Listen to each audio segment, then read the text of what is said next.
Auzubillahiminash-shaytanir-rajeem. Bismillahir-rahmanir-rahim. I am here, Bano Talpur. My registration number is 2319 AB56 and our presentation topic is milk fever. My subtopic is introduction of milk fever, etiology of milk fever and factors which affect on milk fever. सबसे पहले हम introduction पे आते हैं तो हमें ये मालूम होना चाहिए कि मिल्क फीवर तो दूसरे किन नामों से जाना जाता है. तो इनमें से ये है पार्ट्यूरियन पायरेसिस, पोस्ट पार्ट्यूरियन हाइपोकैल्सीमिया. इसको लोकल लैंग्वेज में हम सूतक या सूतकी बुखार या दूध का बुखार भी बोलते हैं. जो हिस्ट्री के हिसाब से देखा जाए तो जो फर्स्ट केस हुआ मिल्क फीवर का वो 1806 में हुआ था.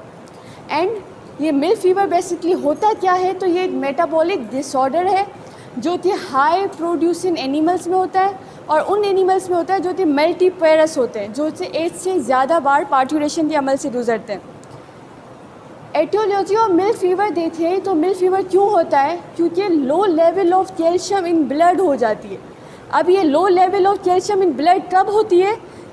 Before parturition, during parturition and after parturition 1 से 3 डेज़ आफ्टर पार्ट्यूरेशन ये होती है. इसमें ये क्यों होता है, क्योंकि कैल्शियम क्यों रिक्वायर्ड होती है ड्यूरिंग पार्ट्यूरेशन? जब जो फीटस होता है उसकी जो 60% डेवलपमेंट होती है वो लास्ट ट्राइसेमिस्टर में होता है. लास्ट 3 मंथ्स जो प्रेगनेंसी के होते हैं उसमें 60% फीटस डेवलप करता है. और फीटस द डेवलपमेंट में आपने देखा है कि मसल्स डेवलप करेंगी, बोन्स डेवलप करेंगी. मसल्स और बोन्स जब डेवलप करती हैं तो उनको कैल्शियम की रिक्वायरमेंट होती है. सही. दूसरा तब चाहिए होता है जब कोलेस्ट्रम प्रोड्यूस होता है. कोलेस्ट्रम में ज़्यादा अमाउंट ऑफ कैल्शियम यूज़ होती है. अब मैं आपको बताना चाहती हूँ कि कितनी अमाउंट ऑफ कैल्शियम रिक्वायर्ड होती है. 2 ग्राम कैल्शियम रिक्वायर्ड होती है पर KG of milk, normal milk. और यहाँ 2.3 ग्राम रिक्वायर्ड होती है कैल्शियम पर केजी ऑफ कोलेस्ट्रम. अगर नॉर्मल मिल्क का आप 10 ग्राम लेंगे तो उसमें 20 ग्राम कैल्शियम रिक्वायर्ड होती है. और कोलेस्ट्रम का अगर हम 10 ग्राम लेंगे तो उसमें 23 ग्राम कैल्शियम रिक्वायर्ड होती है. सही है. जो ये किलोग्राम जो होता है मिल्क का स्टैंडर्ड यूनिट होता है इंटरनेशनल. सही है.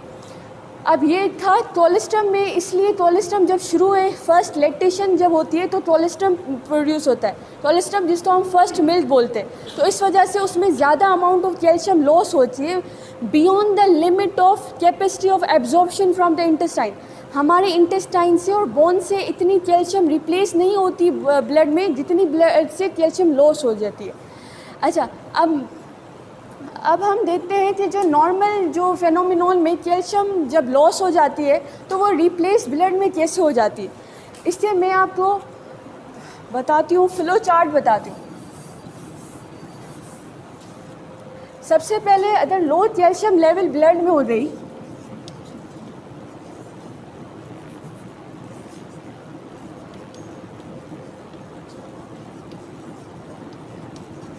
तो एक हार्मोन रिलीज होता है जिसको हम बोलते हैं पैराथायरॉइड हार्मोन,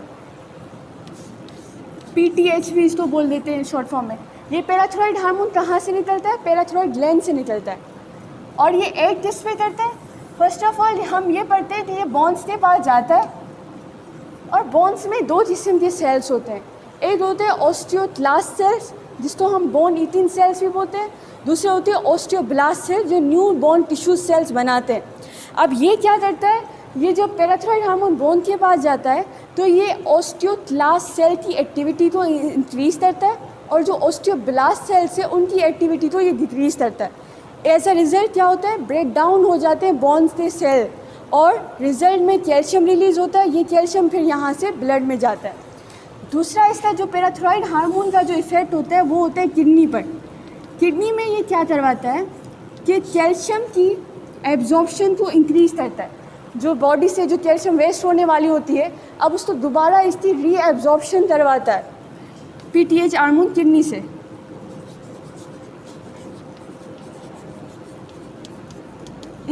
इसका PTH हार्मोन का जो किडनी पे और भी इम्पोर्टेंट रोल होता है.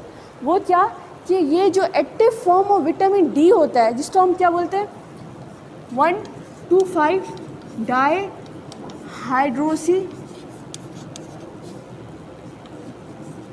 क्लोरोकैल्सिफेरॉल।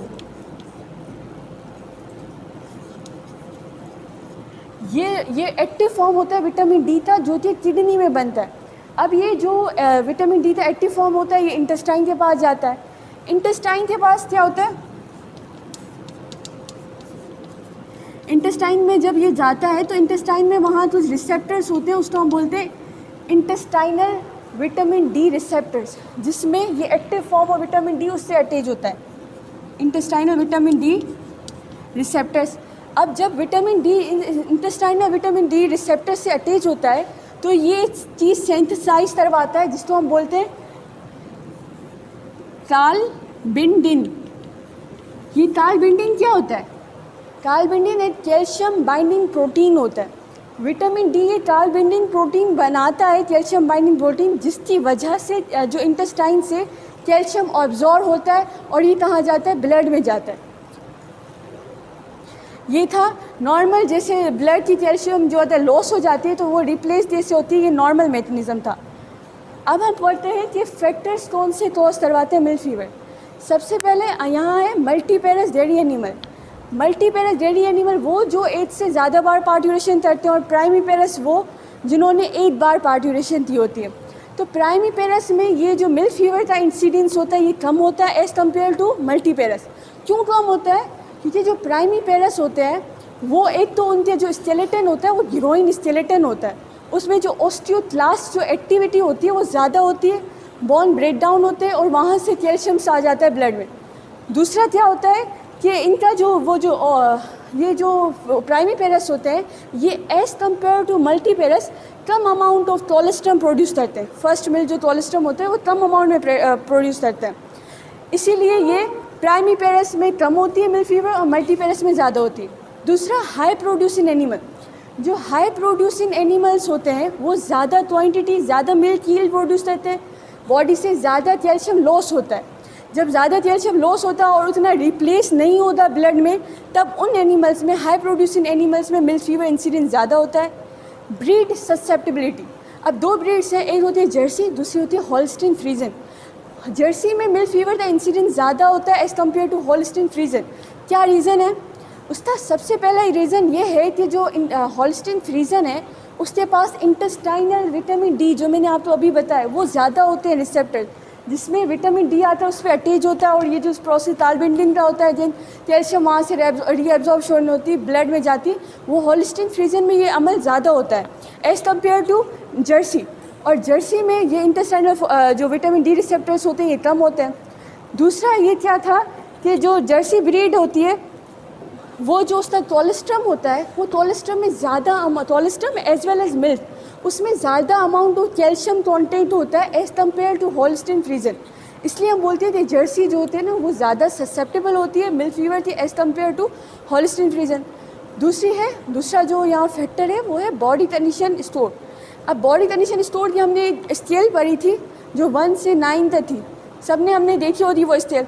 जो उसका स्केल 1 पे जो नंबर है वो ये है कि एनिमल जो होता एमेशिएटेड होता, बहुत ही थिन एनिमल होता, और जो उसका स्केल 9 पर जो मैक्सिमम लिमिट है वो है कि ओबेस, वेरी ओबेस एनिमल होता। तो यहाँ ये बोल रहा है ये फैक्टर में कि अगर जो एनिमल जिसका बॉडी कंडीशन स्कोर 4 से अबव हुआ तो उसमें मिल्क फीवर का इंसिडेंस ज़्यादा है एज़ कम्पेयर टू उस एनिमल्स में जिसका जो बॉडी कंडीशन स्कोर है वो 3 है। अब इसके पीछे क्या वजूहत है? एक तो ये कि जिसका बॉडी कंडीशन स्कोर 4 से ज़्यादा है वो कैल्शियम कंटेंट जो आउटपुट मिल्क में देता है वो ज़्यादा क्वांटिटी में देता है।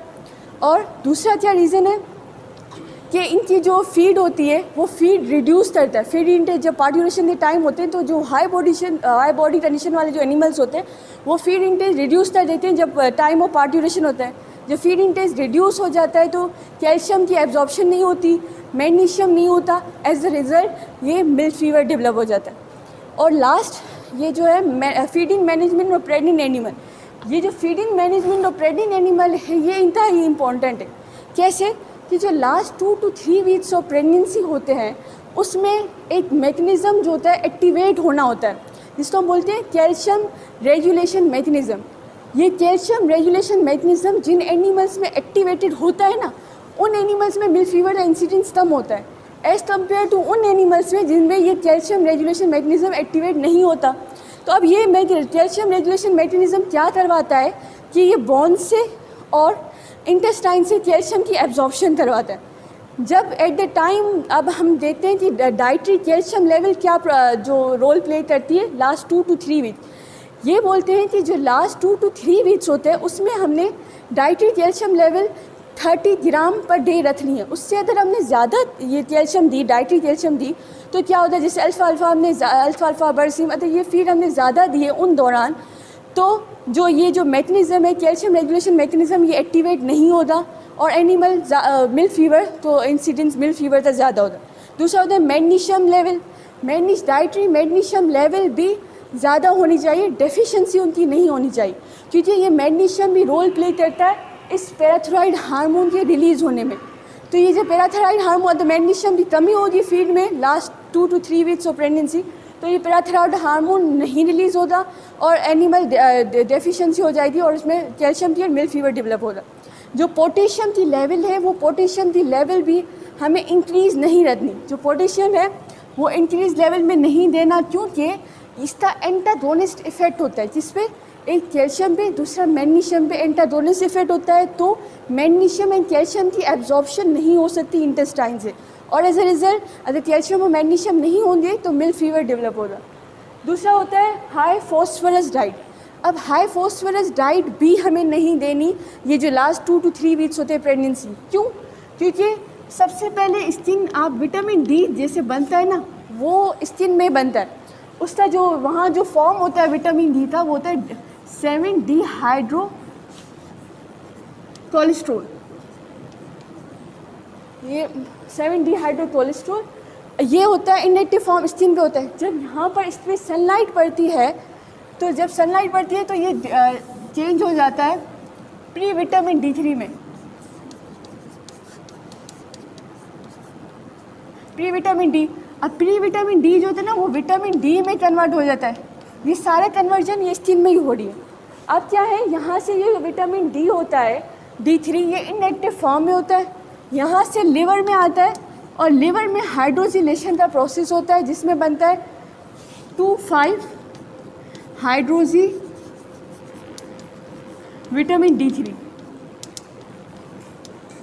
ये भी जो फॉर्म लिवर में होता है ये इनएक्टिव फॉर्म होता है, और यहाँ पर एक एंजाइम होता है जिसको हम बोलते हैं अल्फ़ा हाइड्रोजिलेज। ये जो एंजाइम होता है अल्फ़ा हाइड्रोजिलेज, अब ये किडनी में जब जाता है 2,5 डाईहाइड्रोजी विटामिन D3 जब किडनी में जाता है तो 1,2,5 डाईहाइड्रोजी विटामिन डी बनता है। ये जो एंजाइम होता है जो इसको कन्वर्ट करवाता है अल्फ़ा हाइड्रोजिलेज, अगर हाई फॉस्फोरस डाइट हमने दी तो वो क्या करेगा, इस एंजाइम को ब्रेक डाउन करेगा। ये एंजाइम नहीं होता तो जो एक्टिव फॉर्म किडनी में बनना था 1,2,5 डाईहाइड्रोजी विटामिन D3 वो एक्टिव फॉर्म नहीं बनेगा। देन जो हमने देखा था कि vitamin D3 active form intestine के पास जाएगा, फिर वहाँ से कैल्शियम की एब्जॉर्प्शन होगी, वो नहीं होगी, as a result animal milk fever में चला जाएगा।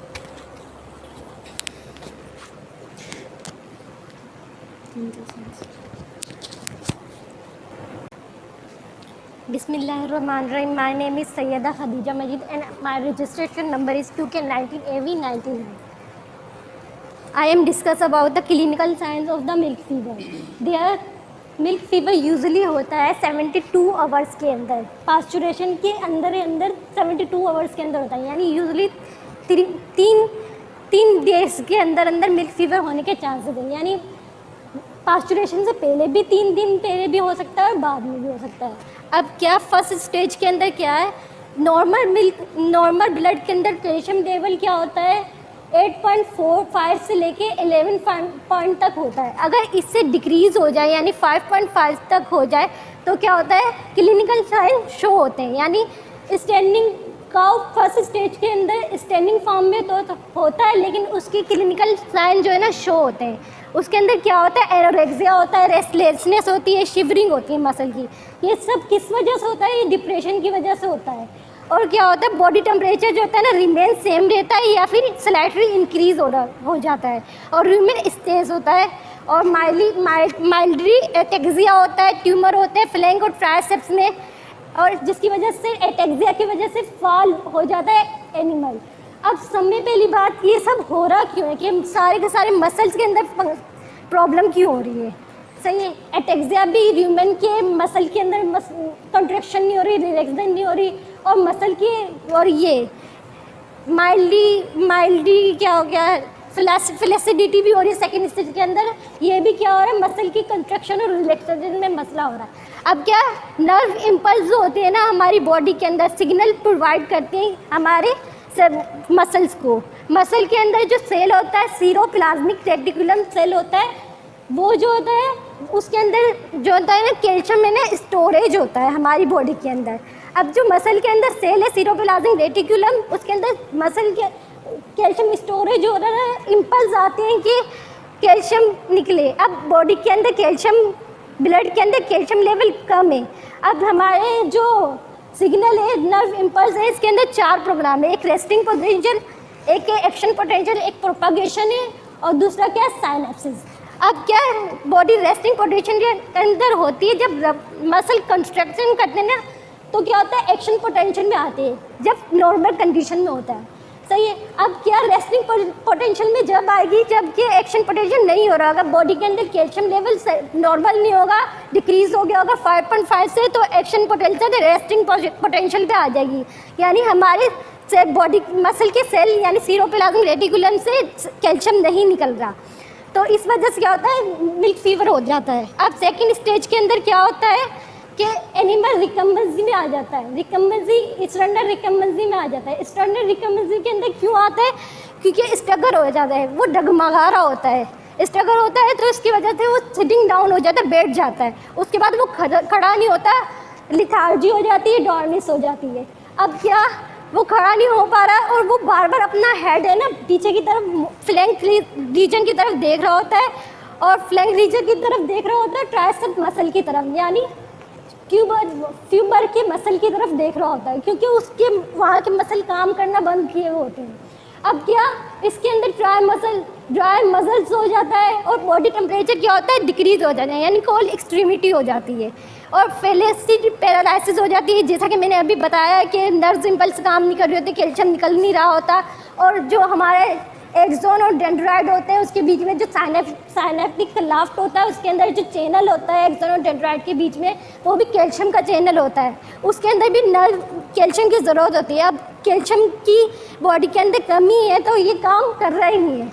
अब क्या, फ्लैसिड पैरालिसिस हो रही है, ब्लॉट, सेकेंडरी ब्लॉट हो गया, ये भी इस वजह से हो रहा है क्योंकि मसल की, ह्यूमन के मसल की कंस्ट्रक्शन नहीं हो रही, ह्यूमन एस्थेसिया हो रहा है, इस वजह से क्या हो रहा है, कॉन्स्टिपेशन भी हो रही है और ब्लॉट भी हो रहा है, सेकेंडरी ब्लॉट भी हो रहा है। अब क्या, relaxation of the anal muscle, अब ये भी यानी सारा चीज़ रिलेट कर रही है कैल्शियम से। कैल्शियम जो है ना हमारे कंस्ट्रक्शन, मसल का कंट्रैक्शन और रिलैक्सेशन में हेल्प कर रहा है, अब ये हो रहा ही नहीं है, तो ये सारे हमें मसल के लॉस ऑफ एनल रिफ्लेक्स हो रहा है और यूरिनेट मैनिफेस्टेड हो रहा है। अब जब हमारे मसल ही काम नहीं कर रहे तो क्या कर रहा है, हमारे नहीं काउ के सॉरी, तो वो लेटरल रिकम्बेंसी में चले गया। लेटरल रिकम्बेंसी यानी अगर हमने कैल्शियम की थेरेपी नहीं की तो वो लेटरल रिकम्बेंसी में जाएगा। अब क्या, उसकी सीवियर स्टेज हो गई है, सही है। अब वो स्टैंडर्ड रिकम्बेंसी में जाएगा, कंप्लीटली मसल फ्लैसिडिटी हो जाएगी, सीवियर किस्म का ब्लॉट हो जाएगा, कोमा हो जाएगा, और डेथ भी हो सकती है कार्डियक अरेस्ट की वजह से, रेस्पिरेटरी अरेस्ट की वजह से। Respected sir and dear student, well, this is me.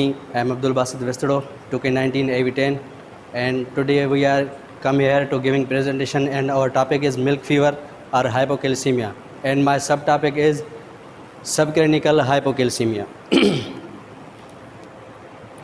सबसे पहले कि सबक्लिनिकल हाइपोकैल्सीमिया है क्या। सबक्लिनिकल हाइपोकैल्सीमिया को ऐसे डिफाइन किया गया है कि लेस जो है नॉन है और लेस जो है वो बिल्कुल लेस नॉन है, उससे इतने ज़्यादा पता नहीं चलता अकरिंग का। तो सबक्लिनिकल होती कैसे है, सबक्लिनिकल हाइपोकैल्सीमिया में ये डेवलप कैसे होती है, तो ये ऐसे डेवलप होती है जो ब्लड है एनिमल्स की बॉडी में उसके अंदर जो लेवल की कैल्शियम की जो लेवल है वो मुसलसल कम होती जाती है, जिसकी वजह से ये जो सब क्लिनिकल हाइपोकैल्सीमिया की अकरिंग होती है।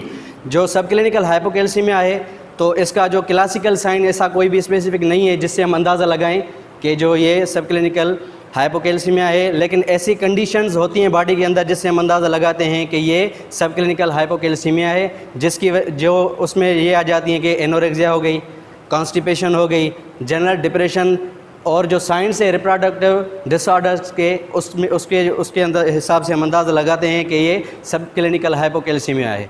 उसके अलावा जो हैं जैसे अपना ये रिप्रोडक्टिव डिसऑर्डर्स हो गया, उसमें जो भी कंडीशन आती हैं जैसे डिस्टोकिया हो गया, रिटेंट प्लेसेंटा हो गया, uterine prolapse and delayed return to stress, जो स्ट्रेस में जो डिले होना उससे हम अंदाज़ा लगाते हैं ये जो एनिमल है मे बी सब क्लिनिकल हाइपोकैल्सीमिया।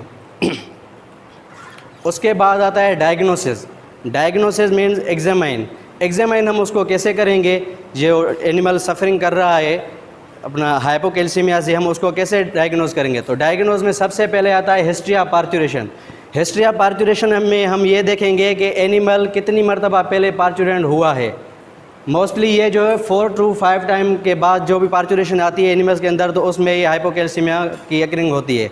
तो हिस्ट्री ऑफ पार्चुरेशन में हम ये देखेंगे और ये भी देखेंगे अगर इस 4 to 5 टाइम इसको पार्चुरेंट हुआ है तो पीछे इसकी हिस्ट्री में पूछेंगे हम उससे कि क्या पहले भी कभी इसको ऐसा इस कंडीशन से गुज़र हुआ है उनका हाइपोकैल्सीमिया से। उसके बाद है हाई मिल्क यील्ड। जो हाई मिल्क प्रोड्यूस एनिमल्स होते हैं मोस्टली ये उसमें होता है।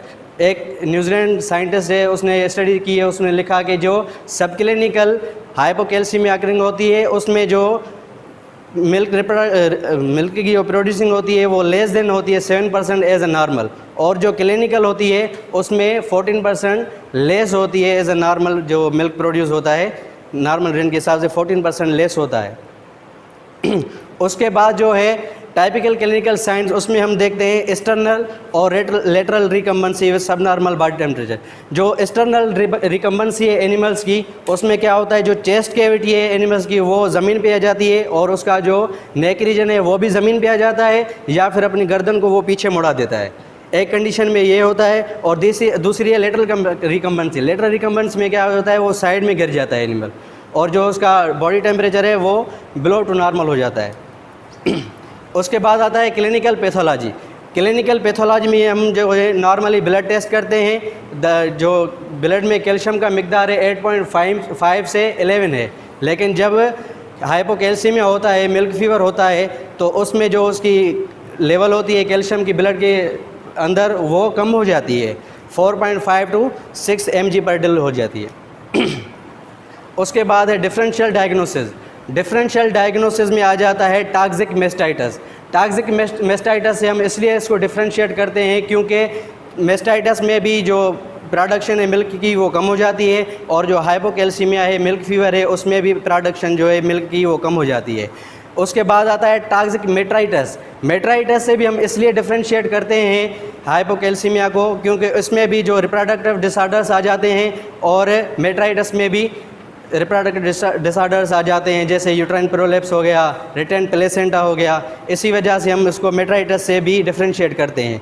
उसके जो other systemic condition, toxic condition जैसे ट्रॉमेटिक इंजरी फिज़िकल इंजरी जो यूजुअल अकर हो जाती है माहौल के हिसाब से, उसे हम ट्रॉमेटिक इंजरी कहते हैं। उसमें आ जाते हैं स्टिफल इंजरी। स्टिफल इंजरी ऐसी इंजरी जो जिसकी वजह से जो एनिमल्स के मसल्स हैं वो स्टिफ हो जाते हैं, उसकी वजह से भी ये इसको भी डिफरेंशिएट करते हैं हम हाइपोकैल्सीमिया से।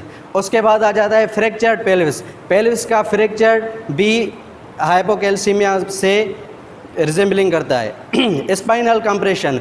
उसके बाद आता है some of the disease in addition aspiration pneumonia में also occur concurrently with the parturient paresis as a complication.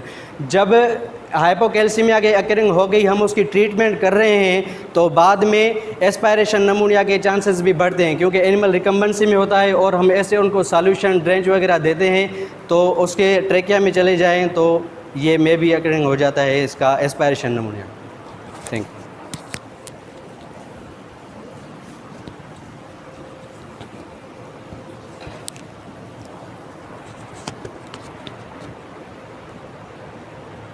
अस्सलाम वालेकुम। मैं self Babar Ali Bugti, registration number 2 के 19 AV54। तो जो मेरा टॉपिक है आज का वो है मिल्क फ़ीवर के ट्रीटमेंट की हिसाब से, और जो मेरा ट्रीटमेंट तो अभी किसी भी वजह से, किसी प्री डिस्पोजिंग फैक्टर की वजह से, किसी भी कंडीशन में जो एनिमल है वो अभी तो रिकम्बेंट प्रॉपर्ली हो गया है, तो अभी उसके जो ब्लड में और उसके बॉडी में जो है कैल्शियम का जो मिकदार है वो कम हो गया है। अब उसी वजह से जो हम जितना जो है वो जल्दी देंगे ट्रीटमेंट तो उतना बेहतर हमें रिज़ल्ट मिलेगा। उसके बाद जो है हम इसका ट्रीटमेंट कैसे करेंगे, तो उसका हम ट्रीटमेंट करेंगे कैल्शियम थेरेपी से। और जो स्टैंडर्ड डोज रेट है एडल्ट डेयरी कैटल में वो है 8 से 10 ग्राम ऑफ कैल्शियम। और जो अभी हम इंड्यूस करते हैं वो करेंगे कैल्शियम बोरोग्लूकोनेट 20 से 40% सॉल्यूशन, उसके साथ मिक्स करेंगे मैग्नीशियम, फास्फोरस एंड डेक्सट्रोज, और उसका जो अमाउंट होगा वो होगा 350 से 450 ml। और उसको हम देंगे क्या, किस रूट से, IV रूट से देंगे या जुगुलर वेन के थ्रू। अभी जो ट्रीटमेंट का जो रेस्पॉन्स आएगा हमें बहुत ही क्विकली मिलेगा, क्योंकि एक तो रूट IV है। उसके बाद हमें कैसे पता चलेगा कि रोज़ जो रेस्पॉन्स हमें मिल रहा है वो पॉजिटिव मिल रहा है, तो एनिमल जो है डिफिकेट करेगी, यूरिनेट करेगी, और जो जुगाली करना है वो 10 से 20 मिनट के अंदर शुरू कर देगी। और हमें ऐसे लगता है कि ट्रीटमेंट के बाद जो एनिमल जो है ना वो वीक है, उसको दोबारा रिलप्सिस के चांसेस हैं, मतलब दोबारा जो है उसके कैल्शियम जो मिकदार है बॉडी में वो नॉर्मल से नीचे चले जाएंगे। तो फिर हम उसको क्या करते हैं कि कैल्शियम बोरोग्लूकोनेट का 150 से 200 ml जो है वो सबक्यूटेनियस रूट में देते हैं, जिसके उसके एब्जॉर्प्शन स्लो हो और वो नॉर्मल कंडीशन में ही रहे। और जो अभी टर्म है कैल्शियम इज़ कार्डियोटॉक्सिक, अब कैल्शियम इज़ कार्डियोटॉक्सिक का मतलब ये है कि अगर कैल्शियम हम वो 350 ml या 400 ml हम उसको फास्ट देंगे तो रिकवरी तो फास्ट हो जाएगी, पर इसमें जो है वो हार्ट रेट जो है ना वो बढ़ने के चांसेस हैं और हार्ट फेल्यूर के चांसेस हैं। तो हमें इसमें ये है कि जो हम 350 से 400 ml इंड्यूस कर रहे हैं वो जो उसका जो टाइम उसमें 10 या 20 मिनट हम लगाएं तभी तो नॉर्मल ड्रिप के ज़रिए। और जो है इसमें नॉर्मल हार्ट रेट चांसेस हैं, और इसमें जो है हार्ट रेट हम चेक करते रहें थ्रू इसके आस्कल्टेशन के थ्रू। और उसके जो और सर्दी के मौसम में जो इसका हमें रेस्पॉन्स मिलेगा वो कम मिलेगा, क्योंकि बॉडी में जो खून का रफ्तार है ना वो कैल्शियम की वजह से स्लो हो गया है। और उसमें जो है हम इंड्यूस तो कर लेंगे ड्रग, उसके बाद जो है हम उसको या ब्लैंकेट उसके ऊपर देंगे या कोई वार्म वेदर में रखेंगे तब तक उसकी रिकवरी ना हो। और उसके बाद रिकवर्ड जो एनिमल है ना उसका जो मिल्क जो डिक्रीज़ हो गया है वो 40 आवर्स में, मतलब 24 घंटे के बाद नॉर्मल हो जाएगा। और उसके बाद जो है जो इसका जो मिल्क है ना वो 2 से 3 दिन के बाद नॉर्मल हो जाएगा। और जो अभी ऐसे नहीं कि बस हमें इसके बॉडी में सिर्फ कैल्शियम की कमी होगी, पर बॉडी में कैल्शियम की कमी होने के साथ भी कैल्शियम, मैग्नीशियम और फास्फोरस, पोटाशियम भी कमी हो गई है। तो हमें लाजमी है कि हम उसके साथ बोरोग्लूकोनेट के साथ, कैल्शियम बोरोग्लूकोनेट के साथ ये साथ करें, जैसे हमें फास्ट रिकवरी हो और जिसके जो डेफिशिएंसीज हैं वो भी पूरे हों। और उसके बाद oral supplement, oral calcium supplement में विटामिन D के इंजेक्शन हम सजेस्ट करते हैं, क्योंकि वो रिलप्सिस का खतरा, रिलप्सिस क्या है, मतलब कि एनिमल अभी नॉर्मल तो हो गया है, उसके बाद वो फिर गिर जाता है, उसका जो कैल्शियम का लेवल है वो फिर लो हो जाता है, वो किसी मिल्क फैक्टर की वजह से या न्यूट्रिशनल की वजह से या किसी भी वजह से। और जो हम कैल्शियम बोरोग्लूकोनेट इंड्यूस करेंगे वो 12 घंटे में 2 से 3 टाइम करते रहेंगे, और जैसे कि रिलप्सिस के चांसेस घट हों। उसके बाद जो है वो माइल्डर केसेस मतलब अभी या स्टेज एनिमल जो है वो या स्टेज 1 पे है या सब क्लिनिकल पे है, तो उसमें एनिमल जो है ना रिकमर्सी में नहीं आएगा, स्टैंडिंग पोजीशन में होगा।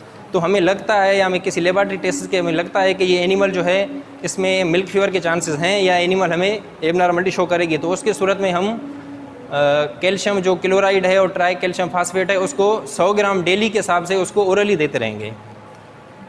और ये डाई कैल्शियम फास्फेट मार्केट में अवेलेबल जो हैं मिनरल मिक्सचर्स वो हमें देते रहेंगे उस एनिमल को, और वाइट गोल्ड। और उसके बाद मिल्फोन सी इंजेक्शन में जो है वो कैल्शियम ग्लूकोनेट 20.83 ग्राम्स, और उसके बाद डेक्सट्रोस, इसका एक मिक्सचर है, मतलब कि मिल्क फीवर को ट्रीट करने के लिए मार्केट में मोस्टली यही अवेलेबल है कि हम जो इफ़ेक्टेड एनिमल है उसको ट्रीट करने के लिए। और उसके बाद DCP die calcium phosphate powders.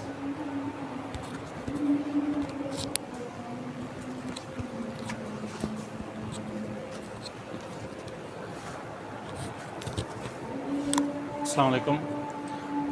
Myself Ashfaq Ali Sheikh and my registration number is 2K19AV47. Our topic is milk fever and my subtitle is prevention.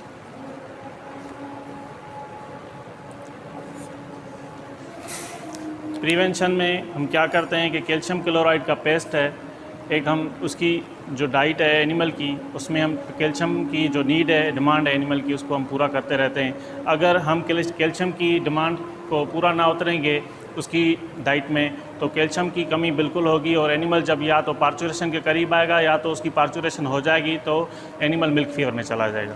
उसके अलावा विटामिन D3 के इंजेक्शंस हम यूज़ करते हैं।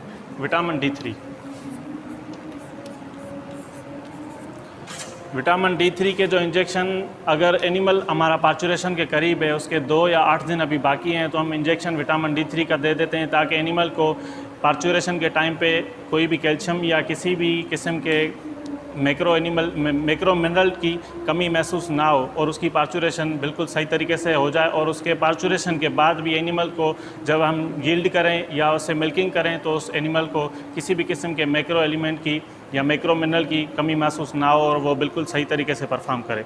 उसके अलावा हाई एनर्जी फीड, एनिमल को हम हाई एनर्जी फीड देते हैं जब एनिमल पार्चुरेशन के करीब हो। 2 या 3 वीक्स बिफोर एनिमल की हम जो फीड है वो ये जो अल्फ़ा और बरसीम है इसको रिप्लेस कर देते हैं ग्रेन्स की तरफ। एनिमल की जो नीड्स हैं और जो फीटस अंदर ग्रो कर रहा है उसकी जो डिमांड्स हैं और जो फीटस ग्रो कर रहा है उसमें ग्रोथ जो है 60% एनिमल की लास्ट ट्राइमेस्टर में होती है और उसकी डिमांड्स बहुत ज़्यादा होती हैं। इस वजह से एनिमल की और फीटस की जो डिमांड है वो उनको पूरा करने के लिए हाई एनर्जी फीड का होना बहुत ज़रूरी है। उसके अलावा है pre and post calving management. Pre and post calving management में ये है कि अगर हमारा एनिमल पार्चुरेशन के करीब है तो हमें एनिमल का इस तरह से ध्यान रखना चाहिए उसमें किसी भी किस्म की क्लिनिकल साइंस ऐसी शो हो रही हो जो मिल्क फीवर का अंदेशा दे रही हो तो हमें उसकी जल्द से जल्द प्रिवेंशन करनी चाहिए और उसको ऐसे किस्म की मैनेजमेंट देनी चाहिए और फीड देनी चाहिए ताकि हमारा एनिमल मिल्क फीवर में ना चला जाए पार्चुरेशन के पहले या पार्चुरेशन के बाद। और उसके अलावा पार्चुरेशन के बाद हमारे एनिमल की जो मैनेजमेंट है वो इस तरह से करनी है, हमारा एनिमल पार्चुरेट तो बिल्कुल अच्छे तरीके से हो गया, पार्चुरेशन के बाद जो हम एनिमल से मिल्क यील्ड ले रहे हैं वो इतनी ज़्यादा ना लें कि हमारा जो एनिमल है वो मिल्क फीवर में चला जाए। उससे हम इतना ज़्यादा लैक्टेट ना कर लें कि जो एनिमल की जो कैल्शियम की लेवल है ब्लड में वो बिल्कुल लो हो जाए। ना सिर्फ कैल्शियम की लेवल लो हो जाती है, उसके साथ मैग्नीशियम, पोटाशियम एंड फास्फोरस की लेवल भी लो हो जाती हैं और हमारा एनिमल मिल्क फीवर में चला जाता है। इससे हमारा लॉस भी होता है और हमारे जो काफ होते हैं वो भी बहुत सफ़र करते हैं। Thank you.